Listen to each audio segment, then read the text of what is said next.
राजघाट लिए चलते हैं। इस वक्त क्या कार्यक्रम वहां पर चल रहा है वो आपको दिखवाते हैं। तो ये तस्वीरें, लाइव तस्वीरें राजघाट से है, जहां पर सभी राष्ट्राध्यक्ष यानी कि जो विभिन्न देशों से जो राष्ट्राध्यक्ष यहां पर पहुंचे हैं, वो सभी राष्ट्राध्यक्ष इस वक्त, आपको बता दें कि राजघाट पहुंच चुके हैं। प्रधानमंत्री किस तरीके से जो है उन्हें शॉल उड़ाकर, G20 का जो है ये शॉल उसमें उड़ाकर जो है उनका यहाँ पर स्वागत कर रहे हैं। और अब जो है गांधी जी को यहाँ पर श्रद्धांजलि दी जाएगी। आपको बता दें तमाम जो विभिन्न देशों के राष्ट्राध्यक्ष यहाँ पहुंचे हैं वो राजघाट एक एक कर यहाँ पर पहुंच रहे हैं। और सबसे पहले आपको बता दें प्रधानमंत्री से मुलाकात करेंगे और उसके बाद यहाँ पर महात्मा गांधी को श्रद्धांजलि दी जाएगी। तो ये पहला कार्यक्रम है G20 का, आज दूसरा दिन है। आपको बता दें कि G20 की शुरुआत कल हो गई थी, कल प्रधानमंत्री ने इसकी शुरुआत की थी और आज इसी कड़ी में दूसरा दिन इसका है। और इसी बीच देखिए तमाम विभिन्न जो देश हैं उनके जो राष्ट्राध्यक्ष वो यहाँ पहुँचना शुरू हो चुके हैं और राजघाट में एक एक कर सभी राष्ट्राध्यक्ष यहाँ पर पहुँच रहे हैं, जहाँ पर अब से कुछ ही देर बाद आपको बता दें कि महात्मा गांधी को श्रद्धांजलि दी जाएगी। और ये तमाम दिग्गजों के पहुंचने का सिलसिला जारी है। प्रधानमंत्री यहां पहले से मौजूद हैं। मौसम थोड़ा खराब है, आप देख सकते हैं कि किस तरीके से मौसम ने भी करवट एक तरीके से बदल ली है। और इसी बीच जो है राजघाट सभी मेहमान पहुंच रहे हैं एक एक कर और प्रधानमंत्री उन सभी का अभिवादन करते हुए आप देख सकते हैं किस तरीके से उनसे मुलाकात कर रहे हैं और शॉल उड़ाकर उनका स्वागत किया जा रहा है। और अब से कुछ ही देर बाद जो तस्वीरें सामने आएंगी जहां पर आप देख सकते हैं कि महात्मा गांधी को जो है वो श्रद्धांजलि देते हुए सभी विदेशी मेहमान यहाँ पर दिखेंगे। और अगर बात कल की कर ली जाए तो आपको बता दें कि कल राष्ट्रपति ने जो है डिनर होस्ट किया था, जिसमें तमाम विदेशी मेहमान यहाँ पर पहुंचे थे और सभी को जो है आमंत्रित किया था। कुल 170 लोगों को आमंत्रित किया गया था। और इसी कड़ी में आज दूसरे दिन का कार्यक्रम आपको सबसे पहले बता दें, दूसरे दिन का कार्यक्रम सबसे पहले राजघाट में विभिन्न देशों के जो है राष्ट्राध्यक्ष यहाँ पर पहुंचेंगे, उसके बाद महात्मा गांधी को श्रद्धांजलि दी जाएगी। और आज आपको बता दें जो टॉपिक रहने वाला है G20 का, आज वन फ्यूचर पर चर्चा होगी। क्योंकि देखिए कल की बात कर ली जाए, कल बात वन अर्थ वन फैमिली को लेकर हुई थी। वन अर्थ जो है लंच से पहले इस पर चर्चा की गई थी और वन फैमिली पर दोपहर 3 बजे के बाद चर्चा हुई थी। लेकिन आज जो टॉपिक रहने वाला है G20 का, वन फ्यूचर को रहने वाला है। वन फ्यूचर पर आज चर्चा होगी। लेकिन उससे पहले की जो ये तस्वीरें हैं ये सीधा राजघाट से नेटवर्क 10 आपको दिखा रहा है, जहां पर विभिन्न देशों के राष्ट्राध्यक्ष यहां पर पहुंच चुके हैं। और आपको बता दें कि तमाम राष्ट्राध्यक्षों के पहुंचने का सिलसिला सुबह से ही जारी है और राष्ट्राध्यक्षों को जो है शॉल उड़ाकर प्रधानमंत्री उनका स्वागत कर रहे हैं। और अब से कुछ ही देर बाद महात्मा गांधी को श्रद्धांजलि देते हुए भी ये राष्ट्राध्यक्ष आपको दिखाई देंगे और तमाम दिग्गजों के पहुंचने का सिलसिला लगातार जारी है। अगर अब बात कल की कर लें कि क्या कुछ अहम रहा कल, तो आपको बता दें कि दिल्ली में चल रही G20 समिट के पहले दिन ही साझा घोषणा पत्र पर सहमति बन गई। और वहीं अगर बात कर लीजिए अफ्रीकन यूनियन को स्थायी सदस्य इसका बना दिया गया, यानी कि जो अब G20 पहले था अब ये G21 हो गया। देखिए अफ्रीकन यूनियन को इसका स्थायी सदस्य बनाने से आपको बता दें कि 55 देशों को इसका सीधा सीधा लाभ मिलेगा और मजबूत जो है G20 होता हुआ नजर आ रहा है। अब G20 G21 बन चुका है। और इसी के साथ आपको बता दें कि रूस यूक्रेन जंग शुरू होने के बाद ये पहली बार है कि जब किसी डिक्लेरेशन पर सभी सदस्य सहमत हुए हैं। क्योंकि देखिए घोषणा पत्र पर यह संशय था कि ये घोषणा पत्र पर सबकी सहमति बन पाएगी या नहीं, लेकिन जो कल हुआ उसने सबको चौंका कर रख दिया, क्योंकि घोषणा पत्र पर जो है सहमति बन गई है। सभी देशों ने अपनी सहमति जताई है और सभी सहमति जो है सबकी सहमति इस पर बनी है। और उसी के साथ आपको बता दें कि अफ्रीकन यूनियन जो है स्थायी सदस्य इसका बन गया है। वन अर्थ वन फैमिली पर कल चर्चा हुई और आज वन फ्यूचर पर चर्चा होगी। और इसी के साथ राजघाट से तस्वीर लगातार आप तक पहुंचा रहे हैं, जहां पर विदेशी मेहमानों के आने का सिलसिला लगातार जारी है। देखिए इसी बीच मौसम ने भी किस तरीके की करवट बदली हुई है, बारिश हो रही है, हल्की सी बारिश में जो है ये मेहमान लगातार राजघाट पहुंच रहे हैं। और कल की अगर बात कर ली जाए, कल का दिन काफ़ी अहम रहा, क्योंकि दो जो सबसे बड़ी अपडेट हैं जो मैंने आपको बता दी हैं।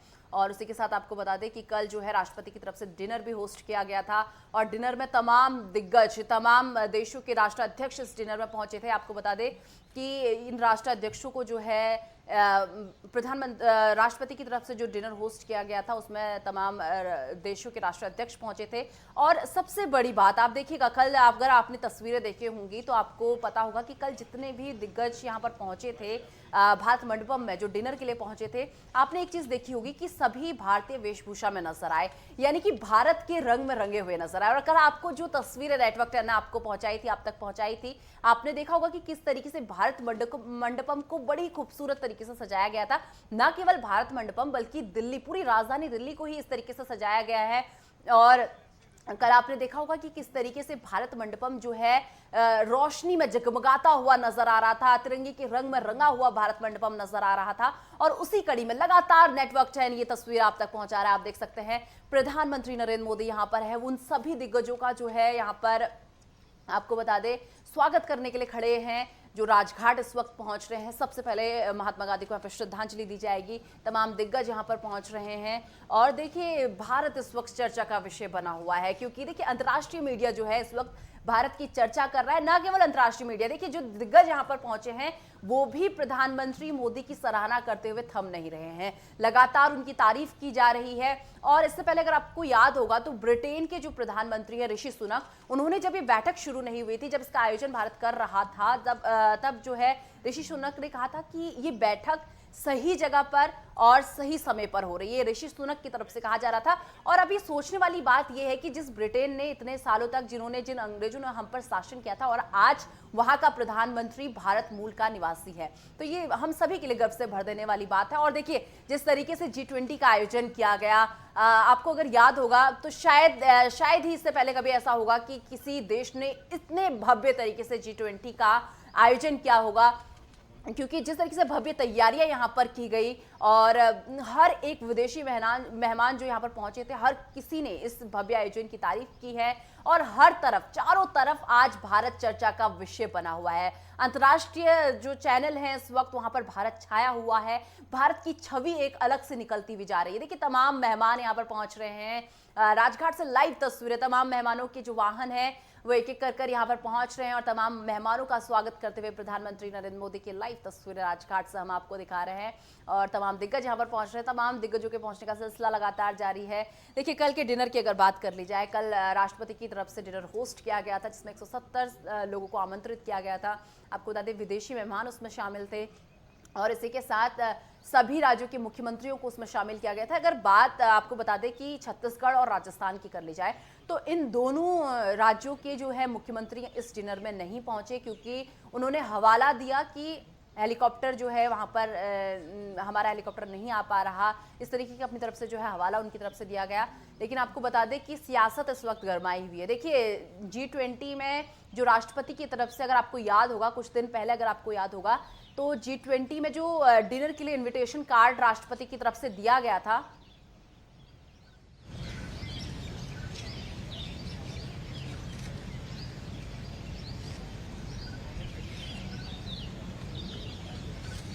His Highness the Deputy Prime Minister of the Sultanate of Oman.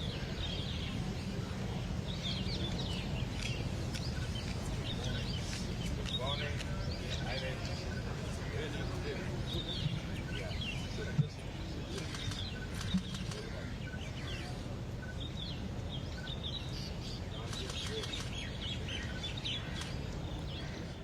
तो चलिए आपको बताते हैं कल सिलसिलेवार क्या कुछ अहम रहा, एक बार उस पर नजर डाल लेते हैं। दिल्ली में चल रही G20 समिट के पहले दिन ही साझा घोषणा पत्र पर सहमति बन गई।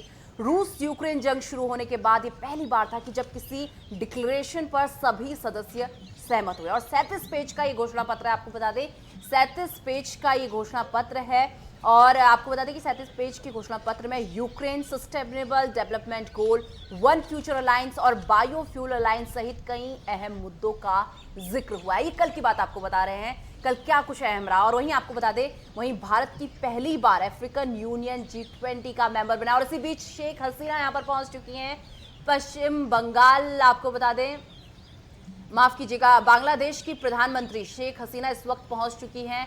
और आप देख सकते हैं राजघाट, बांग्लादेश की प्रधानमंत्री शेख हसीना पहुंच चुकी हैं, जो अब जो है सीधा आगे की तरफ बढ़ रही हैं, जहां पर वो प्रधानमंत्री से मुलाकात करेंगे। और अब से कुछ ही देर बाद ये सभी दिग्गज यहाँ पर, जो दिग्गज यहाँ पर मौजूद हैं, ये सभी दिग्गज आपको बता दें कि महात्मा गांधी को श्रद्धांजलि देंगे। चलिए एक बार फिर बात कल की कर ली जाए कि कल क्या कुछ अहम रहा। आपको बता दें कि नवंबर 2022 में G20 की इंडोनेशिया समिट में जारी घोषणा पत्र में रूस यूक्रेन युद्ध को लेकर सदस्य देशों के बीच सहमति नहीं बन पाई थी। अफ्रीकन यूनियन को मेंबरशिप मिलने से अफ्रीका के 55 देशों को फायदा होगा। देखिए पहले भी मैंने इस चीज का जिक्र किया था कि जब से अफ्रीकन यूनियन जो है इसका स्थायी सदस्य बना, क्योंकि कल भारत की तरफ से इस पर मुहर लगा दी गई है और इससे अब सीधा सीधा 55 देशों को लाभ होगा। और इसी बीच शेख हसीना की तस्वीर है राजघाट से आप देख रहे हैं, जहां पर प्रधानमंत्री से अब वो मुलाकात करेंगी।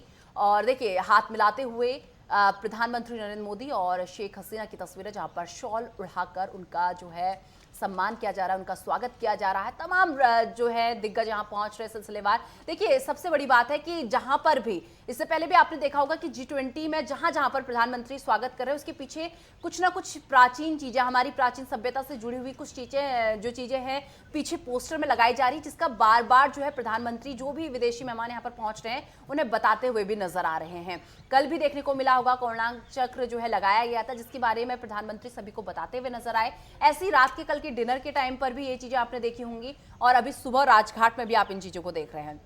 और इसी के साथ आपको बता दें कि नई दिल्ली में G20 समिट के दौरान प्रधानमंत्री नरेंद्र मोदी की जो तस्वीरें सामने आई, उसने सबका ध्यान खींचा। देखिए कल एक चीज और जो है सबके जहन में रही है, G20 में जो है, जब G20 की शुरुआत हुई होगी तो आपने देखा होगा कि प्रधानमंत्री जिस सीट पर बैठे थे और उनकी सीट के आगे जो कंट्री नेम प्लेट लगा था उसमें भारत लिखा हुआ था, जो कल सबके लिए जो है ध्यान आकर्षण का एक केंद्र बना हुआ था। क्योंकि देखिए इससे पहले अगर आपको बात कर ली जाए इंडोनेशिया में, आपको बताते कि इंडोनेशिया में सबसे पहले G20 का जो है आयोजन किया गया था, लेकिन जब प्रधानमंत्री जिस सीट पर बैठे थे उसकी सीट के आगे जो कंट्री नेम प्लेट लगी थी उसमें इंडिया लिखा गया था। लेकिन यह पहली बार हुआ कि जब भारत का नाम जो है इंडिया ना लिखते हुए भारत लिखा गया। और कल आपने तस्वीर देखी होगी नई दिल्ली में G20 समिट के दौरान प्रधानमंत्री नरेंद्र मोदी की जो तस्वीर सामने आई उसने सभी का ध्यान खींचा। और इसी के साथ आपको बता दें कि पीएम मोदी के आगे देश का नाम इंडिया नहीं बल्कि भारत लिखा गया था। और ये पहली बार था जब किसी इंटरनेशनल इवेंट में प्रधानमंत्री की सीट के सामने देश का नाम इंडिया लिखा गया था। देखिए इस पर भारत की सियासत किस तरीके से उबाल मार रही है, ये किसी से छुपा नहीं है। और इसी के साथ आपको बता दें कि कुछ दिन अगर आपको पहले ले चलूं तो आपको याद होगा कि पहले राष्ट्रपति की ओर से भेजे गए डिनर इन्विटेशन में क्या लिखा गया था, और काफी हंगामा हुआ था। आपको याद होगा कि प्रेसिडेंट ऑफ भारत लिखा गया था, और जो इससे पहले हमेशा ये लिखा जाता था जब भी कोई इन्विटेशन कार्ड या कोई भी चीज आती थी तो उसमें हमेशा द प्रेसिडेंट ऑफ इंडिया लिखा जाता था। लेकिन इस बार इंडिया शब्द को हटाते हुए वहां पर भारत किया गया, और इसे लेकर जो है काफी सियासत गरमाई हुई थी। और यही एक कारण था जब राजस्थान और छत्तीसगढ़ के मुख्यमंत्री इस डिनर में नहीं पहुंचे। आपको बता दें कि इस डिनर के लिए राष्ट्रपति की तरफ से जो है कांग्रेस के राष्ट्रीय अध्यक्ष मल्लिकार्जुन खड़गे को आपको बता दें कि इनविटेशन नहीं भेजा गया था, और इस पर तमाम कांग्रेस के नेताओं का जो है बयान सामने आ रहा था। राहुल गांधी भी कह रहे थे कि 60% लोगों की जो नेता है मल्लिकार्जुन खड़गे, उन्हें न्योता नहीं दिया गया। और ऐसे ही कांग्रेस के तमाम नेताओं के जो है रिएक्शन सामने आए थे, क्योंकि मल्लिकार्जुन खड़गे को इस डिनर का पार्ट नहीं बनाया गया था। और यही कारण जो अब तक जिसे सीधा सीधा देखा जा रहा है कि यही कारण था कि राजस्थान के सीएम और छत्तीसगढ़ के सीएम माफ कीजिएगा भूपेश बघेल जो है इस डिनर में शामिल नहीं हुए। आपको बता दें कि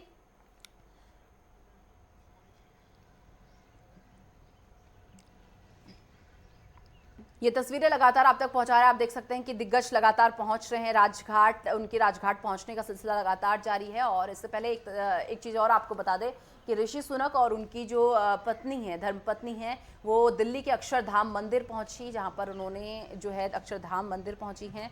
और इसी बीच लेकिन अब जो ये तस्वीरें सामने आ रही है राजघाट से, जहाँ पर प्रधानमंत्री नरेंद्र मोदी सभी विदेशी मेहमानों का स्वागत करते हुए आपको दिख रहे होंगे। और आपको बता दें कि अमेरिकी राष्ट्रपति जो बाइडेन, ब्रिटेन के पीएम ऋषि सुनक समेत 300 मेहमान 9 सितंबर की शाम राष्ट्रपति द्रौपदी मुर्मू की ओर से आयोजित डिनर पार्टी में शामिल हुए। इसमें राजस्थान के सीएम अशोक गहलोत और छत्तीसगढ़ के सीएम भूपेश बघेल नहीं पहुंचे।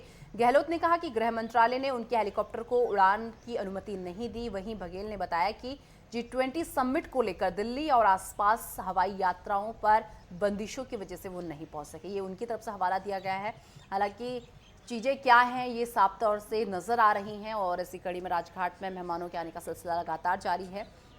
और आपको बता दें कल का दिन काफ़ी अहम रहा। इस वक्त सबसे बड़ी बात, भारत के लिए गर्व करने वाली बात यह है कि चारों तरफ इस वक्त आपको बता दें कि भारत की चर्चा हो रही। जो विदेशी मेहमान यहाँ पर पहुंचे हैं वो भारत की सराहना करते हुए रुक नहीं रहे। और आपको बता दें कि हम किस तरीके से डिजिटल माध्यम में आज हम किस तरीके से आगे को बढ़ रहे हैं, इस पर भी जो है भारत ने विशेष आपको बता दें कि विशेष ध्यान दिया है। जो विदेशी मेहमान यहाँ पर पहुंचे उनके लिए खास इंतजाम किया गया है। आपको बता दें जो विदेशी मेहमान यहाँ पर पहुंचे हैं उन विदेशी मेहमानों के लिए आपको बता दें उनके मोबाइल फ़ोन पर जो है भारत सरकार की तरफ से कुछ रुपये डाले जाएंगे जिससे वो शॉपिंग कर सकते हैं और उस शॉपिंग के जरिए आपको बता दें कि भारत किस तरीके से यूपीआई से पेमेंट करता है इसका अनुभव वो ले सकते हैं। देखिए कुछ देशों के लिए ये सच में अचंभित करने वाली बात है क्योंकि कुछ देशों में इस तरीके की जो है सुविधाएं नहीं है, लेकिन जब वो इस चीज़ का अनुभव लेंगे तो वो भी देखेंगे कि भारत आज के समय पर कहाँ से कहाँ की तरफ बढ़ रहा है। तो देखिए और इस बीच जो सबसे चर्चा का विषय बना रहा चीन के राष्ट्रपति शी जिनपिंग का भारत ना आना इस वक्त चर्चा का विषय भी बना रहा। हालांकि कुछ एक्सपर्ट्स मानते हैं कि चीन के राष्ट्रपति शी जिनपिंग के नहीं आने से कुछ भी फर्क नहीं पड़ता, हालांकि उसे उल्टा इससे फर्क पड़ता है। और आपको बता दें कि रशिया के जो है व्लादिमीर पुतिन वो भी यहाँ पर नहीं पहुंचे, हालांकि उनके खिलाफ वारंट जारी हुआ था, कहीं ना कहीं गिरफ्तारी का डर उन्हें सता रहा था। और इसी बीच ये तस्वीर आप देख सकते हैं, लगातार मेहमान पहुंच रहे हैं राजघाट से। लाइव तस्वीर आपको दिखा रहे हैं प्रधानमंत्री नरेंद्र मोदी का स्वागत करते हुए, और आपसे कुछ ही देर बाद महात्मा गांधी को श्रद्धांजलि देते हुए सभी मेहमान आपको नजर आएंगे। तो राजघाट से लाइव तस्वीर आपको दिखा रहे हैं। और कल के डिनर को जो होस्ट किया गया था राष्ट्रपति की तरफ से, आपको बता दें उसमें 170 मेहमानों को इनवाइट किया गया था, जिसमें कि केंद्रीय मंत्रियों को इनवाइट किया गया था। और इसी के साथ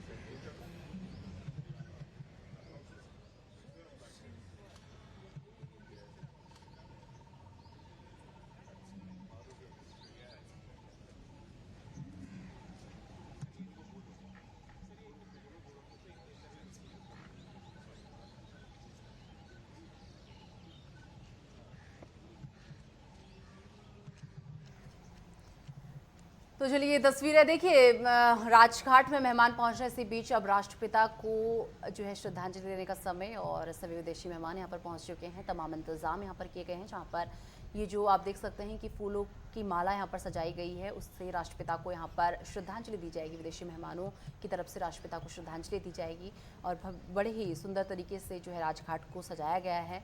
और ये तस्वीरें सीधा राजघाट से, जहाँ पर विदेशी मेहमान इस वक्त पहुँचेंगे और आपको बता दें कि राष्ट्रपिता महात्मा गांधी को वो श्रद्धांजलि देंगे। तो भारत के लिए बड़ा ही गर्व का ये पल है, या कहें कि भारत के लिए इस वक्त गोल्डन पीरियड चल रहा है। देखिए गोल्डन पीरियड मैं इसलिए कह रही हूँ क्योंकि गोल्डन पीरियड कहना बहुत ज़रूरी हो जाता है, क्योंकि इस समय पे आपको बता दें कि भारत ने जो है हर जगह पर इतिहास रचा है। देखिए चंद्रयान 3 की लॉन्चिंग होती है, माफ़ कीजिएगा, चंद्रयान 3 का जो है विक्रम लैंडर सफल जो है लैंड करता है चंद्रमा पर। उसके बाद नीरज चोपड़ा गोल्ड लेकर आते हैं, देश के लिए इतिहास रचते हैं। उसके बाद आदित्य L1 का सफल लॉन्च होता है, आदित्य L1। और उसके बाद G20 जो इस वक्त का सबसे बड़ा विषय भारत के लिए बना है, ना केवल भारत के लिए, विश्व के लिए भी ये इस वक्त सबसे बड़ा विषय बना हुआ है। हर तरफ भारत की चर्चा हो रही है, तो ये गोल्डन पीरियड से कम नहीं है। भारत कह सकते हैं कि 21 सेंचुरी भारत की सेंचुरी है। और इसी बीच ये तस्वीरें लगातार नेटवर्क 10 राजघाट से आप तक पहुंचा रहा है, जहां पर आप देख सकते हैं कि ये तस्वीरें जहां पर राजघाट में सभी विदेशी मेहमान पहुंच रहे हैं। अब राष्ट्रपिता को नमन करने की बारी, और राजघाट पर विदेशी मेहमानों के आने का सिलसिला लगातार जारी है। तो सबसे पहले आपको याद होगा कि अगर कोई भी कार्यक्रम होता है, सबसे पहले राष्ट्रपिता को श्रद्धांजलि दी जाती है। और इसी कड़ी में और राजघाट से ये तस्वीर आपको दिखा रहे हैं, जहाँ पर राष्ट्रपिता को श्रद्धांजलि जो है दी जाएगी। तमाम विदेशी मेहमान यहाँ पर पहुँच रहे हैं और प्रधानमंत्री उनका स्वागत कर रहे हैं। और अब से कुछ ही देर बाद वो तस्वीरें भी आपके सामने होंगी, जब राष्ट्रपिता को नमन करते हुए, उन्हें श्रद्धांजलि देते हुए ये विदेशी मेहमान आपको नजर आएंगे। तो भारत के लिए गर्व का विषय है। देखिए G20 की मेज़बानी भारत कर रहा है, और इससे बढ़िया बात क्या हो सकती है। और आपको बता दें कि ब्रिटेन के प्रधानमंत्री ऋषि सुनक अपनी पत्नी अक्षता मूर्ति के साथ आज दिल्ली के अक्षरधाम मंदिर भी पहुंचे। और आपको बता दें सुबह वो अक्षरधाम मंदिर पहुंचे थे, और जहां पर आपको बता दें कि स्वामी नारायण मंदिर में मुख्य पुजारी ने दोनों का स्वागत किया और फिर उन्हें मुख्य मंदिर में ले जाकर पूजा करवाई है। तो ऋषि सुनक को जो है कहीं कोई दामाद कर उन्हें संबोधित कर रहा है, और ये ऋषि सुनक के लिए बहुत बड़ी बात है कि उनके खुद के देश में आना और इस तरीके से भारत को बढ़ता हुआ देखना उनके लिए भी ये बड़ी खुशी की बात है। आपको बता दें ऋषि सुनक और उनकी पत्नी करीबन 45 मिनट्स के लिए आपको बता दें अक्षरधाम में रुके थे और उन्होंने हालांकि उनके मंदिर दर्शन की तस्वीरें अभी सामने नहीं आई हैं, लेकिन बताया जा रहा है कि उन्हें मुख्य मंदिर के पीछे स्थित एक और मंदिर में जलाभिषेक किया गया और उनकी सुरक्षा को लेकर मंदिर के अंदर और बाहर कड़े इंतजाम किए गए थे। सुरक्षा को लेकर अगर सुरक्षा के लिहाज से अगर हम बात कर लें, देखिए सुरक्षा के लिहाज से कड़े बंदोबस्त यहाँ पर किए गए हैं। इस वक्त दिल्ली जो है पूरी तरीके से छावनी में तब्दील है, तो कोई परिंदा भी दिल्ली में पर नहीं मार सकता। इतनी कड़ी सुरक्षा व्यवस्था दिल्ली में इस वक्त की गई है। लेकिन फिर भी जितने भी विदेशी मेहमान यहाँ पर पहुंचे हैं उन सभी के लिए जो है और टाइट सुरक्षा यहाँ पर की गई है और इसी बीच लगातार विदेशी मेहमान यहाँ पर पहुँच रहे हैं। आप देख सकते हैं प्रधानमंत्री शॉल उड़ाकर उनका स्वागत कर रहे हैं। ये तस्वीरें राजघाट से देखिए किस तरीके से हाथ जोड़कर उनका अभिनंदन करते हुए, शॉल उड़ाकर उन्हें सम्मानित करते हुए प्रधानमंत्री नरेंद्र मोदी, ये तस्वीर आप देख सकते हैं। और आपको बता दें कि ऋषि सुनक की अगर बात कर ली जाए तो उन्होंने कहा है कि मुझे हिंदू होने पर गर्व है। सुनक ने शनिवार 9 सितंबर को अक्षरधाम मंदिर जाने की बात कही थी। एक न्यूज़ एजेंसी की तरफ से आपको बता दें कि बातचीत में उन्होंने कहा कि मुझे हिंदू होने पर गर्व है, मैं इस तरह पला बड़ा हूँ और मैं ऐसा ही हूँ। मैंने रक्षाबंधन मनाया था, समय ना होने की वजह से मैं जन्माष्टमी नहीं मना पाया था, लेकिन उम्मीद है कि इसकी भरपाई किसी मंदिर में जाने से होगी। ये विश्वास ही है जो हमें मजबूती देता है। देखिए बड़ी खूबसूरत बात जो है ब्रिटेन के प्रधानमंत्री ऋषि सुनक की तरफ से की गई है। और आपको बता दें कि G20 के दूसरे दिन की शुरुआत राष्ट्रपिता महात्मा गांधी को श्रद्धा सुमन अर्पित करने से होगी। इनके लिए नेताओं का राजघाट पहुंचना शुरू हो चुका है। प्रधानमंत्री उन्हें शॉल उड़ाकर उन्हें रिसीव कर रहे हैं और उसके बाद सभी भारत मंडपम के लीडर्स लाउंज में लौटेंगे और फिर वन फ्यूचर पर आखिरी सेशन होगा। जिस तरीके से मैंने आपको बताया था कि आज जो सेशन होने वाला है वो वन फ्यूचर पर होने वाला है और सबसे आखिर में आपको बता दें कि नई दिल्ली डिक्लेरेशन जारी होगा, यानी कि वो घोषणा पत्र जारी होगा।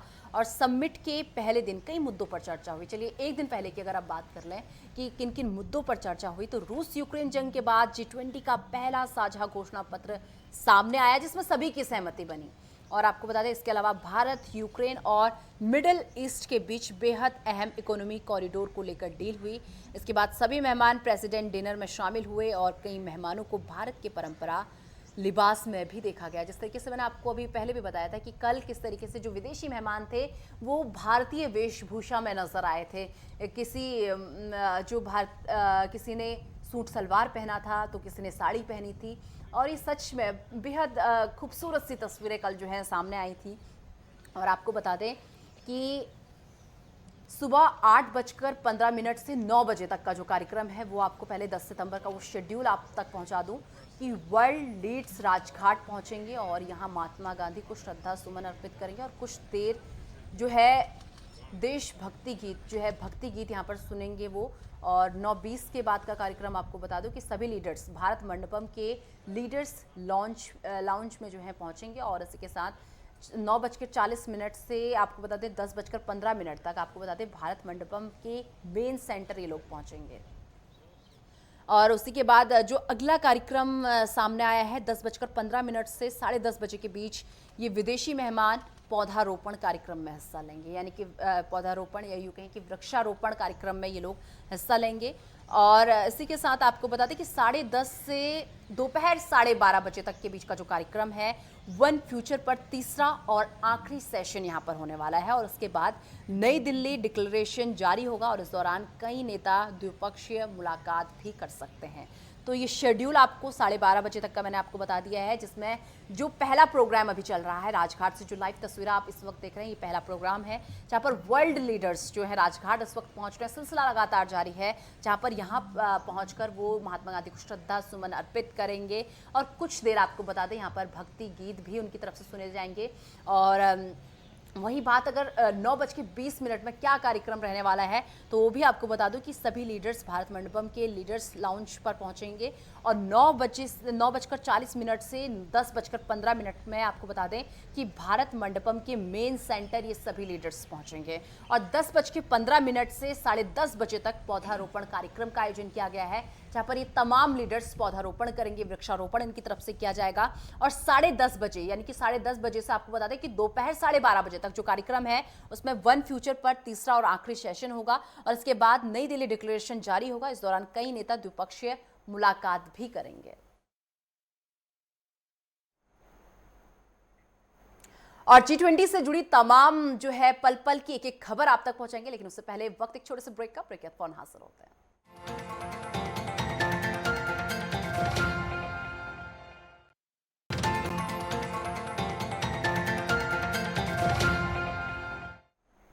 अब ब्रेक के बाद एक बार फिर से आपका स्वागत है। चलिए सीधा लिए चलते हैं आपको राजघाट। इस वक्त क्या हलचल वहां पर चल रही है वो आपको दिखाते हैं। तस्वीरें सीधे राजघाट से, जहां पर लगातार विदेशी मेहमानों के पहुंचने का सिलसिला जारी है और इसी बीच प्रधानमंत्री उन्हें रिसीव कर रहे हैं, शॉल उड़ाकर उनको सम्मानित किया जा रहा है।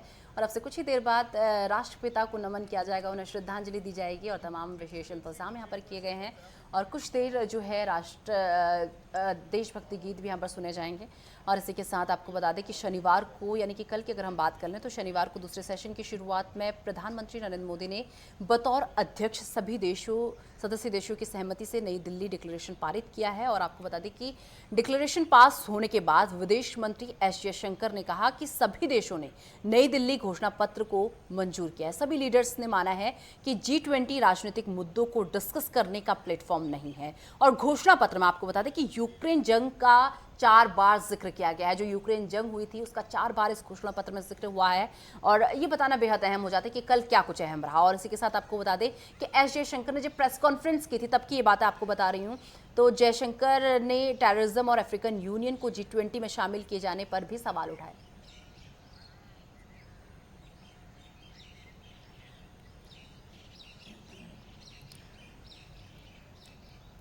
तो आपको बता दें कि जयशंकर से टेररिज्म और अफ्रीकन यूनियन को G20 में शामिल किए जाने पर भी जो है जयशंकर ने सवाल उठाए थे। और उन्होंने कहा कि इस पर विदेश मंत्री ने कहा कि आप इस समिट को बाली समिट से कंपेयर ना करें। और आपको बता दें उन्होंने आगे कहा कि बाली 1 साल पहले था, अब नई दिल्ली है। यूक्रेन मुद्दे और फूड सिक्योरिटी जैसे मसलों पर 7 पैराग्राफ में जिक्र किया गया है। और मोदी ने जकार्ता और इससे पहले भी अपने सहयोगी नेताओं से बातचीत की थी। अफ्रीकी यूनियन के प्रेसिडेंट पिछली बार बाली से मोदी के पास आए थे, तब उन्होंने मोदी से कहा था कि हमें G20 में जगह क्यों नहीं मिलती। मुझे याद है कि तब प्रधानमंत्री ने उनसे कहा था कि मैं आपको दिल्ली में G20 की सदस्यता दिलाने की गारंटी देता हूं, जिसका आपने कल रिजल्ट भी देख लिया होगा कि अफ्रीकन यूनियन G20 का अस्थायी सदस्य बन गया है। ये G20 से G21 हो चुका है। और इसी के साथ आपको बता दें कि जयशंकर से चीन के राष्ट्रपति शी जिनपिंग के न आने पर भी सवाल किया है। तो आपको बता दें कि जिस तरीके से शी जिनपिंग यहाँ पर नहीं पहुंचे, इस पर भी जो है काफ़ी चर्चा का विषय बना हुआ था। इस पर भी जयशंकर ने सवाल खड़े किए हैं। आपको बता दें उन्होंने कहा कि हमें लगता है कि हर देश को यह हक है कि वो किस लेवल पर शिरकत करना चाहता है, इसके मायने इससे ज़्यादा नहीं होने चाहिए। और चीन ने काफ़ी सपोर्ट किया है, ऐसा उनकी तरफ से कहा गया है। अब बात उस घोषणा पत्र की जिसमें 37 पेज का जो घोषणा पत्र है, बात उस घोषणा पत्र की एक बार कर लेते हैं जिसमें कि 83 पैराग्राफ दिए गए हैं। एक बार बात उसकी कर लेते हैं। तो आपको बता दें कि वित्त मंत्री निर्मला सीतारमण ने कहा कि हमें चुनौतीपूर्ण समय में अध्यक्षता मिली। G20 का साझा घोषणा पत्र 37 पेज का है। और आपको बता दें कि अब इस जो घोषणा पत्र जारी किया गया है इसमें क्या कुछ है, कुछ पॉइंट्स मैं आपको एक बार समझा देती हूँ। सभी देश सस्टेनेबल डेवलपमेंट गोल पर काम करेंगे, यानी कि सस्टेनेबल डेवलपमेंट जो कि निरंतर जो विकास चलता है उस पर जो है अब काम किया जाएगा, ये इस घोषणा पत्र में है। और साथ ही भारत की जो पहल है उस पर वन फ्यूचर अलायंस बनाया जाएगा। वन फ्यूचर यानी कि जिस पर आज बात होने जा रही है, जिसका सेशन आज लगने वाला है, इस पर जो है अलायंस बनाया जाएगा। ये बात इस 37 पेज के घोषणा पत्र में कही गई है। पहला पॉइंट आपको बता दिया। दूसरे पॉइंट की अगर बात कर ली जाए तो सभी देशों को UN चार्टर्ड के नियमों के मुताबिक काम करना चाहिए। और अगली बात आपको बता दूं कि बायोफ्यूल अलायंस बनाया जाएगा और इसके फाउंडिंग मेंबर, आपको बता दें इस बायोफ्यूल अलायंस जो है इसमें बनाया जाएगा, लेकिन इसके फाउंडिंग मेंबर कौन कौन होंगे ये भी डिक्लेयर कर दिया गया है। भारत, अमेरिका और ब्राज़ील इसके फाउंडिंग मेंबर होंगे। और इसी के साथ आपको बता दें कि एक धरती, एक परिवार, एक भविष्य पर जोर दिया जाएगा। जिस तरीके से बार बार कहा जा रहा है one earth, one family, one future पर इसका जोर रहेगा। और इसी बीच राजघाट से तस्वीरें लगातार नेटवर्क 10 आप तक पहुंचा रहे हैं। लेकिन अभी जिक्र उस घोषणा पत्र का कि उसमें क्या कुछ अहम है। और इसी बीच आपको बता दें कि क्रिप्टो करेंसी पर ग्लोबल पॉलिसी बनाई जाएगी, ये उसी घोषणा पत्र का हिस्सा है। और इसी के साथ अगला पॉइंट आपको बता दें कि कर्ज को लेकर बेहतर व्यवस्था बनाने पर भारत ने कॉमन फ्रेमवर्क बनाने की बात पर जोर दिया है। और अगला आपको बता दें कि ग्रीन और लो कार्बन एनर्जी टेक्नोलॉजी पर काम किया जाएगा। और नेक्स्ट पॉइंट आपको बता दें, सभी देशों ने आतंकवाद के हर रूप की आलोचना की है। आतंकवाद किसी भी रूप में हो, हर रूप की आलोचना सभी देशों की तरफ से की गई है। तो ये कुछ पॉइंट्स थे जो 37 पेज के इस घोषणा पत्र में लिखे गए हैं और इसमें 83 यानी कि 83 पैराग्राफ हैं इस घोषणा पत्र में, आपको बता दें, और काफ़ी अहम। और एक बार फिर से ये शेड्यूल आपके साथ जो है शेयर करती हूँ 10 सितंबर का आज क्या क्या शेड्यूल आज रहने वाला है। तो सुबह 8:15 से 9 बजे तक का समय, यानी कि जो अभी इस वक्त चल रहा है राजघाट से, जिसकी आप लाइव तस्वीरें भी देख रहे हैं, ये समय जब वर्ल्ड लीडर्स राजघाट पहुंचेंगे और महात्मा गांधी को श्रद्धा सुमन अर्पित करेंगे। ये पहला प्रोग्राम आपके सामने। उसके बाद अगले कार्यक्रम की अगर बात कर ली जाए 9:20 से वो अगला प्रोग्राम, जहां पर सभी लीडर्स भारत मंडपम के लीडर्स लाउंज पर पहुंचेंगे।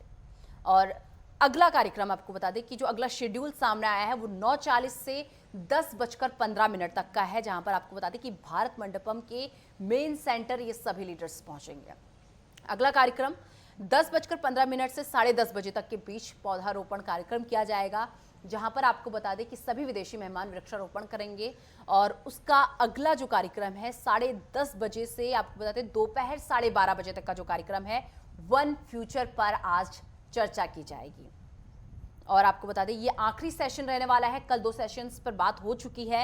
एक लंच से पहले इस सेशन पर बात हुई जिसमें वन अर्थ पर बात हुई, और 3 बजे के बाद यानी कि लंच के बाद जो है वन फैमिली पर बात हुई, और आज वन फ्यूचर पर बात होगी। और ये टाइम आपको बता दूं 10:30 से 12:30 बजे का ये टाइम दिया है जिस पर वन फ्यूचर पर बात होगी। और इसके बाद नई दिल्ली डिक्लेरेशन जारी होगा और इस दौरान कई नेता द्विपक्षीय मुलाकात भी कर सकते हैं।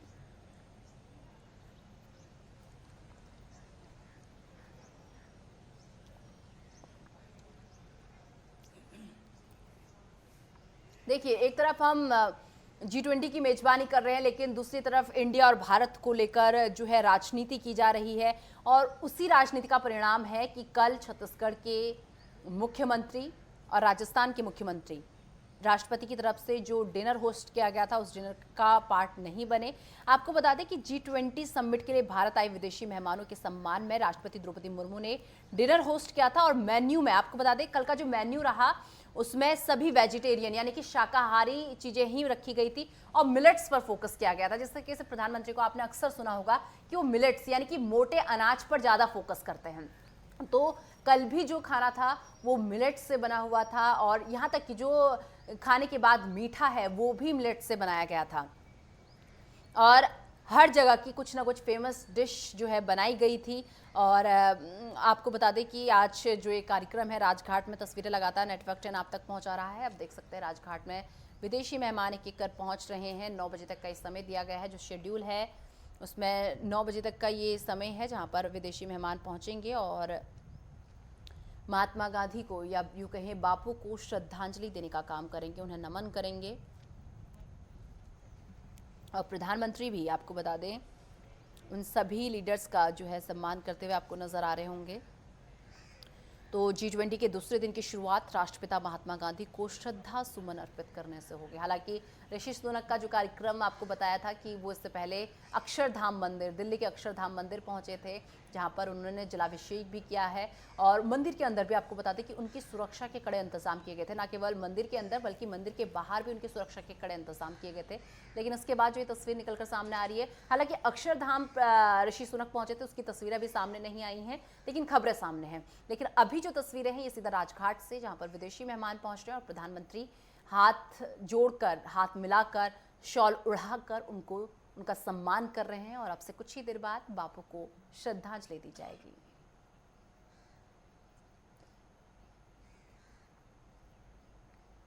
तस्वीरें देख सकते हैं राजघाट से, जहां पर महात्मा गांधी की हर एक वो तस्वीर आप देख सकते हैं। G20 के दूसरे दिन की शुरुआत राष्ट्रपिता महात्मा गांधी को श्रद्धा सुमन अर्पित करने से होगी। और आपको बता दें इसके लिए नेताओं का राजघाट पहुंचना शुरू हो चुका है। प्रधानमंत्री मोदी उन्हें शॉल उड़ाकर रिसीव कर रहे हैं पीएम मोदी सभी नेताओं को राजघाट के बारे में जानकारी दे रहे हैं और इसके बाद सभी भारत मंडपम के लीडर्स लाउंज में लौटेंगे और फिर वन फ्यूचर यानी कि आखिरी सेशन आज किया जाएगा। सबसे आखिर में नई दिल्ली डिक्लेरेशन जारी होगा और समिट के पहले दिन कई मुद्दों पर चर्चा हुई। रूस यूक्रेन जंग के बाद G20 का पहला साझा घोषणा पत्र सामने आया। इसके बाद भारत, यूरोप और मिडिल ईस्ट के बीच बेहद अहम इकोनॉमिक कॉरिडोर को लेकर डील हुई। इसके बाद सभी मेहमान प्रेसिडेंट डिनर में शामिल हुए। कई मेहमानों को भारत के पारंपरिक लिबास में भी देखा गया था।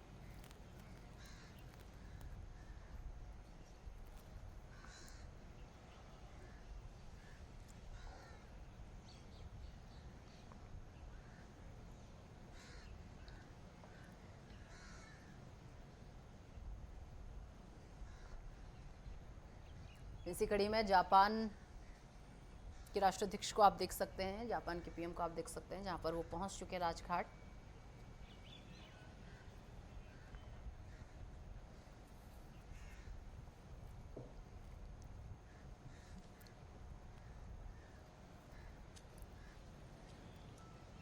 तो लगातार आप तक तस्वीरें नेटवर्क 10 पहुंचा रहा है और ये तस्वीरें राजघाट से विदेशी मेहमान लगातार पहुंच रहे हैं। देखिए, भारत के लिए गर्व करने की तो बात ही है क्योंकि G20 का आयोजन भारत कर रहा है और इस बीच तमाम देशों में, उन तमाम देशों में आज भारत की चर्चा हो रही है। भारत चर्चा का विषय बन चुका है उन सभी देशों के लिए।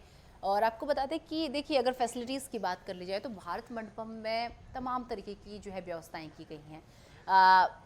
शायद ही इससे पहले किसी देश ने इस तरीके से G20 का आयोजन किया होगा जितने भव्य तरीके से भारत ने किया, क्योंकि भारत ने राजधानी दिल्ली को जो है दुल्हन की तरह सजाया। जिस तरीके से एक दुल्हन सजती है उसी तरीके से राजधानी दिल्ली को सजाया गया। कल भारत मंडपम से जो तस्वीरें सामने आई थी, तिरंगे के रंग में रंगा हुआ भारत मंडपम कल देखा सभी ने। और जहां पर आपको बता दें कि जब राष्ट्रपति ने डिनर होस्ट किया था और जब विदेशी मेहमान वहां पर पहुंच रहे थे तो सबसे पहले उनका वेलकम फोटोग्राफी किया गया था। यानी कि जब वो आ रहे थे तो सबसे पहले उनको वेलकम के तौर पर जो है उनकी फोटोग्राफी वहाँ पर होती। राष्ट्रपति से प्रधानमंत्री उन्हें सभी विदेशी मेहमानों को उनसे मुलाकात करा रहे थे। वो तस्वीरें सभी ने देखी। और इसी बीच अब ये जो आज दूसरा दिन है G20 का, उसमें आप देख सकते हैं कि राजघाट से पहला कार्यक्रम, जहाँ पर राजघाट तमाम दिग्गज पहुँच रहे हैं और प्रधानमंत्री उन्हें राजघाट के बारे में जानकारी भी दे रहे हैं। और अब ये 9 बजे तक ये कार्यक्रम रहेगा, आपको बता दें। उसके बाद जो है बापू को श्रद्धांजलि दी जाएगी, महात्मा गांधी को श्रद्धांजलि दी जाएगी। उसके बाद अगला कार्यक्रम जो है शुरू होगा। और भारत शनिवार को एक महत्वपूर्ण कूटनीतिक जीत दर्ज करते हुए सभी सदस्य देशों की सहमति के साथ नई दिल्ली लीडर्स समिट डिक्लेरेशन स्वीकार करने में कामयाब हो गया।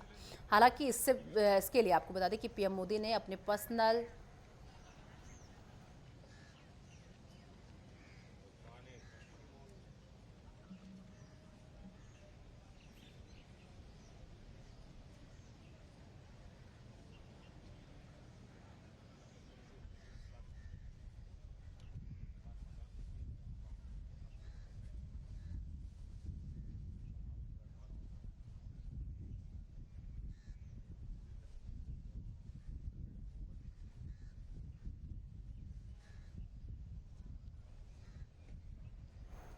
और इस खबर पर तमाम चर्चा के लिए हमारे साथ पूर्व राजनायक जितेंद्र कुमार ओझा जी इस वक्त हमारे साथ जुड़ चुके हैं। सर, बहुत बहुत स्वागत है नेटवर्क 10 पर आपका।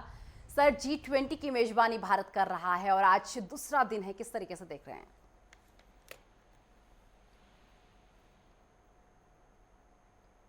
ओझा जी, आप तक मेरी आवाज मिल पा रही है?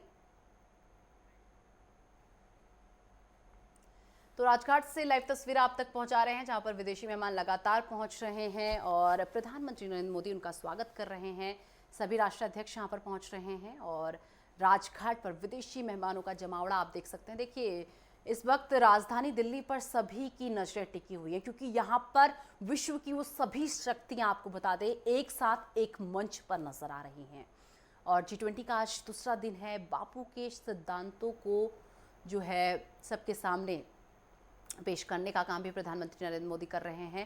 राजघाट पर G20 के नेताओं का स्वागत के लिए आपको बता दें पहले से प्रधानमंत्री वहां पर उपस्थित हैं और सभी राजनेताओं का जो है उनकी तरफ से स्वागत किया जा रहा है। और उन्हें शॉल उड़ाकर उन्हें सम्मानित किया जा रहा है। तमाम राजनेता यहाँ पर पहुँच रहे हैं, लगातार तस्वीरें आप तक पहुंचा रहे हैं। देखिए, इस वक्त भारत के लिए ये गर्व की बात है, G20 की मेज़बानी हम लोग कर रहे हैं और आज G20 की मेज़बानी करते करते आपको बता दें कि इसका दूसरा दिन है और आज ही इन विदेशी मेहमानों की वापसी हो जाएगी। और इसी बीच आपको बता दें कि पूर्व राजनायक जितेंद्र कुमार ओझा जी इस वक्त हमारे साथ जुड़ चुके हैं। बहुत बहुत स्वागत है सर आपका। जितेंद्र कुमार ओझा जी, जिस तरीके से बात कर ली जाए, G20 की मेज़बानी हम लोग कर रहे हैं और एक बड़ा गर्व की बात है, हर एक भारतवासी के लिए ये बहुत बड़े गर्व की बात है और आज दूसरा दिन है G20 का, क्या कहेंगे? देखिए, बहुत सालों तक हम जो है पूरे इंटरनेशनल अरीना में फ्रिंज में रहे, हम नॉन अलाइन कभी रहते रहे, लेकिन हाल के कुछ सालों में भारत की बहुत स्पेक्टेकुलर प्रोग्रेस हुई है, खासकर के नरसिम्हा राव जी के जो इकोनॉमिक लिबरलाइजेशन के बाद और उसके सब्सिक्वेंटली कई एक डेवलपमेंट्स हुए और भारत के वर्तमान प्रधानमंत्री ने बहुत रोबस्ट तरीके से ग्लोबल स्टेज पे हमारी प्रेजेंस दर्शाई है। साथ में जो अमेरिका का और चीन के बीच में कंपटीशन चल रहा है, खास करके चीन का बड़ा एक घिनौना सा चेहरा सामने आया कि किस तरीके से अफ्रीका के लोगों की मजबूरी का फायदा उठाकर वो वहां पे ऐसे प्रोजेक्ट लाता रहा जिससे वहां के लोगों को फायदा नहीं हुआ और सारे वहां के रिसोर्सेज लूट लूट के ले जाके अपनी तरक्की करता रहा और अपनी तरक्की से पूरी दुनिया को खतरा पहुंचाता रहा है। बहुत सारा इन्वेस्टमेंट ऐसे मिलिट्री प्रोजेक्ट में करते रहा जिससे दुनिया का कल्याण नहीं हो सकता था, दुनिया को खतरा हो सकता था। ऐसे में भारत जो है एक मानवता का ऐसा चेहरा बनकर उभरा है जिस पे सारी दुनिया को विश्वास और भरोसा है। और बहुत से लोग कहते हैं कि हम ग्लोबल साउथ के चेहरे हैं, मैंने कहा कि नहीं, हम भारत एक सिंबल ऑफ होप बन के उभरा है कि ये कॉन्फ्लिक्ट कैसे कम किया जाए, चाहे वो यूक्रेन में झगड़ा हो या चाहे अमेरिका और चीन में झगड़ा हो। इन तमाम चीजों में मैं समझता हूँ कि हमें एक इवेंट की तरह नहीं देखना चाहिए, इवेंट मैनेजमेंट की तरह नहीं देखना चाहिए, इसके पीछे सब्सटेंस क्या है वो देखना चाहिए।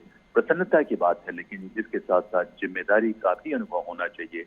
हमें एक इतना मजबूत गवर्नेंस मॉडल बनाना है जो घर पे भी हमारी शक्तियों को बढ़ाए और देश के बाहर भी मिलिट्री के अलावे भी, डिप्लोमेसी के अलावे भी हमारी शक्तियों को, गुडविल को इस तरीके से बढ़ाए कि हम एक बेहतर दुनिया बनाने में, एक बेहतर वर्ल्ड ऑर्डर बनाने में बहुत बड़ी भूमिका अदा कर सके। या दुनिया को मैं कहूँ तो हम ऐसे दिशा में ले जाएं जो जहाँ पे सभी के लिए इज्जत हो, सभी के लिए सुरक्षा हो, सभी के लिए संपन्नता हो। बिल्कुल। ओझा जी, बात कर ली जाए, अगर कल की बात कर ली जाए तो कल अफ्रीकन यूनियन को जो है स्थायी सदस्य बना दिया गया है जिससे 55 देशों को सीधा लाभ होता हुआ नजर आ रहा है। इस पर क्या कुछ कहेंगे? देखिए, अफ्रीका का जैसे मैंने कहा कि बहुत पुराना इतिहास है शोषण का या अत्याचार का। कई दफे आप लोग मुझे राजनयिक कहते हैं, स्लॉट करते हैं, पूरे पश्चिमी लोग मुझे एक चिंतक कहते हैं कि मैं स्ट्रेटेजिक थिंकर हूँ, लेकिन आप लोग मुझे एक राजनयिक पिजन हॉल में रखना चाहते हैं, हिंदुस्तान की मीडिया के लोग। एनीवे, अफ्रीका का बहुत पुराना इतिहास है और वो इतिहास ये है कि देखिए कि सैकड़ों वर्षों तक जो है पश्चिम के लोगों ने वहां गुलामी की, लोगों को कब्जा कर लिया जाता था और उसके बाद हाथ पैर बांध के गुलाम बना के जो है उनको मजदूरी करवाई जाती थी पूरे नॉर्थ अमेरिका से लेकर यूरोप में। तो वो कितना घिनौना इतिहास है और वहां के रिसोर्सेज को वो लूट रहे थे। अब देखिए कि 47 के बाद, जब 45 के बाद डीकोलोनाइजेशन होता है, ये देश आजाद होते हैं और यहाँ पे अब चीन पहुंच जाता है। काम बहुत हद तक वही करता है, डिस्गाइज स्लेवरी को कह सकते हैं वहां के कुछ लोगों को, और वही काम जैसे मैंने कहा कि ऐसे व्हाइट एलिफेंट प्रोजेक्ट उस पर लाद दिया जिससे वहां के लोगों को फायदा नहीं होता था। और उसके रिसोर्सेज जो है $300 बिलियन का एवरेज ट्रेड है चीन और अफ्रीका के बीच में। और उसमें यकीन करें कि वो कहता है कि चीन के बहुत सारे फिनिश प्रोडक्ट जाते हैं, 60% से अधिक वहां पे इंफ्रास्ट्रक्चर प्रोजेक्ट्स चीन के हैं और एक ड्रग ट्रैप के जाल में उसने फंसा दिया था। तो इसमें देखा जाए कि एक बहुत बड़ा कदम है वहां के लोगों के एस्पिरेशन के लिए, वहां के लोगों की इज्जत के लिए कि G20 में आते हैं, वो स्टेक होल्डर बनेंगे। कोई शायद उन्हें पैसे उस तरीके से नहीं देगा, लेकिन हाँ, वो दुनिया को शेप करने में उनका रोल रहेगा। और ये कर्ज वर्ज के इस पे बहुत सारे पहलू पे बातचीत हुई है और हमें लगता है कि ये जो चीन की न्यू कॉलोनियलिज्म की प्रैक्टिस रहेगी उस पर एक लगाम लगेगी और जैसे मैंने कहा कि एक फेयर और जस्ट वर्ल्ड की तरफ जो है हम लोग जाने में की दिशा में एक बहुत बड़ा कदम है। लेकिन ये शुरुआत है मिशा जी, बहुत सारे काम बाकी हैं और इस काम में चीन का भी, जैसे आपने देखा कि एक बड़ा ऑप्रेसिव, कनिंग और डिसेप्टिव चेहरा दिखाई पड़ा।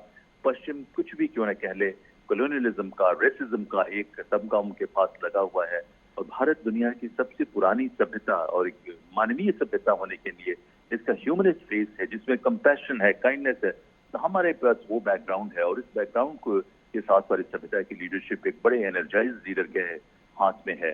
तो ये जो है सारी इक्वेशन को इसी तरीके से दर्शाता है। बिल्कुल।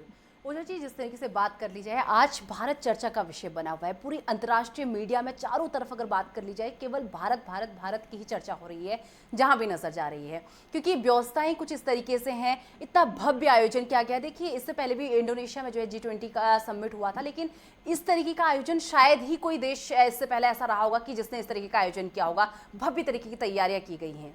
ओझा जी, देखिए, मैं यही कहता हूँ भारत के लोगों में कि अगर भारत की बात हो रही है तो ये थोड़ी सी उतनी गरिमा में बात नहीं होती, हम उसी पे प्रसन्नता करें। तरीका भव्य है, इवेंट है, जरूर वो हमारी इकोनॉमिक पावर भी बढ़ी है, हमारी बहुत सारी चीजें इंप्रूव हुई है, लेकिन मैं कहता हूँ कि सब्सटेंस पे जाइए, इस पे मत जाइए, विजिबिलिटी पे मत जाइए, भारत की क्रेडिबिलिटी पे ध्यान दीजिए। जरूर हम पहले किसी समय में बड़े गरीब देश हुआ करते थे और बहुत सारी दिक्कतें थी, तो हमारी आर्थिक शक्ति बढ़ रही है, टेक्नोलॉजिकल पावर भी बढ़ रहा है, और वो दिखाता है, ये सारी चीजें उसी शक्ति को दर्शाती हैं। लेकिन मेरा मानना है कि जो सब्सटेंस पे जाइए, कि जिस ये पे जो कम्युनिके नहीं निकल रहा था, आप देखिए जॉइंट स्टेटमेंट पे इससे पहले हर मिनिस्टीरियल या एक्सपर्ट लेवल पे जो बातचीत चल रही थी, उस पर कुछ भी सहमति नहीं बन पा रही थी, और एक ऐसे समय में जहां हमने अमेरिका और रूस, उनके बीच में इतने डिफरेंस है, वेस्ट और रूस के बीच में, उनके बीच में भी एक हमने जॉइंट स्टेटमेंट निकलवा दिया, सहमति बनवा दी। तो आप देखिए कि भारत की कितनी विश्वसनीयता है। तो जब भव्य आयोजन वगैरह की जो आप बात, अच्छी बात है, मैं नहीं कहता उसे नहीं कहना चाहिए, लेकिन एक भारतीय के रूप में हमारा देखिए कि जितने दुनिया भर के सीईओज हैं वो भारत के लोग हैं, तो भारतीयों को जाना जाता है तेज दिमाग के लिए। तो आप देखिए कि हम जो है फ्रेंच से टूट के हम एक सेंटर स्टेज पे चले आए हैं, और हमारी लीडरशिप सिर्फ मिलिट्री या इकोनॉमिक पावर पे डिपेंड नहीं करती। हमारी लीडरशिप में हमारे वैल्यूज, हमारे इथोस, हमारी इंटेग्रिटी, इन तमाम चीजों का जो है बहुत बड़ा रोल है। भव्य आयोजन बहुत अच्छी बात है, लेकिन मैं सारे लोगों से हिंदुस्तान के कहूंगा कि नहीं, हमें सब्सटेंस पे जाना है, कि सब्सटेंस कितना मजबूत है, और ये एक नया दरवाजा खोलता है पूरी दुनिया के लिए।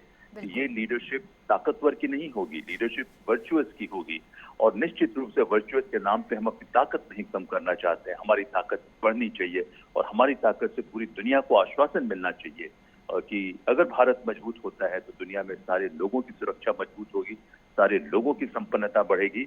निशा जी, मैं इस तरीके से सोचता हूँ। बिल्कुल, क्योंकि घोषणा पत्र को लेकर जो है काफ़ी संशय बना हुआ था, क्योंकि काफ़ी अटकलें जो है इसमें दिखाई दे रही थी, लेकिन ये बड़ी बात है कि घोषणा पत्र पर सभी की सहमति बन गई है। सर, जिस तरीके से अगर आज बात कर ली जाए, आज के सेशन की अगर बात कर ली जाए, वन फ्यूचर पर आज का सेशन रहने वाला है, किस तरीके से देखते हैं? हाँ, देखिए, दुनिया कभी फेयर नहीं रही, दुनिया कभी एब्सोल्युटली जस्ट नहीं रही। जब से मनुष्य की जाति, जो कहते हैं ना कि ह्यूमनिड्स या ह्यूमन रेस, होमो सेपियंस पहाड़ों से नीचे उतर के आते रहा, तो पहले चीज क्या रही कि वो कैसे एक जस्ट फेयर ऑर्डर बनाने की कोशिश करे। जब फ्यूचर की हम बात करते हैं तो हम ग्लोबलाइज्ड वर्ल्ड में रहते हैं। आप ऐसे नहीं है कि दुनिया से आइसोलेट होकर रह सकते हैं। आप क्लाइमेट पीस की आप बात कर रहे हैं, भले ही आप कहीं क्लाइमेट को डिस्टॉर्ट करें किसी पार्ट में, पूरी दुनिया को असर होगा। सप्लाई चेन की बात कर रहे हैं कि चाइना चाहे कि पूरे कुछ रेयर अर्थ एलिमेंट को, मैं कहता हूं कि 35 ऐसे रेयर अर्थ एलिमेंट है जिसपे दुनिया की तमाम इनोवेशन प्रोग्रेस रहेगी। चाइना ने उसमें मोनोपोलिस्टिक एक्सेस कर लिया है कि पूरी दुनिया उसके ऊपर डिपेंडेंट रहेगी। ये बात जो है भारत के मीडिया के और सो कॉल्ड इंटेलिजेंस के लोग ठीक से ध्यान नहीं देते हैं, क्योंकि बहुत सारी हमें कमियां, अपने कमियों को भी ध्यान देना है। तो देखिए, यही हमारा फोकस होगा कि आप उसमें मोनोपोलिस्टिक एक्सेस मत कीजिए। पेटेंट का जो है, पेटेंट जरूर बनाइए, लेकिन ऐसा मत कीजिए कि दुनिया की तरक्की आप रोक दें। तो यही बात है कि सभी की पार्टनरशिप होनी चाहिए, सभी को मौका मिलना चाहिए। बिल्कुल, जितेंद्र कुमार ओझा जी, बड़ी तरक्की करें। जी बिल्कुल, बहुत बहुत धन्यवाद, आप हमारे साथ जुड़े और इस पूरे मुद्दे पर आपने हमारे साथ चर्चा की। और फिलहाल वक्त एक छोटे से ब्रेक का, ब्रेक के बाद हाजिर होते हैं।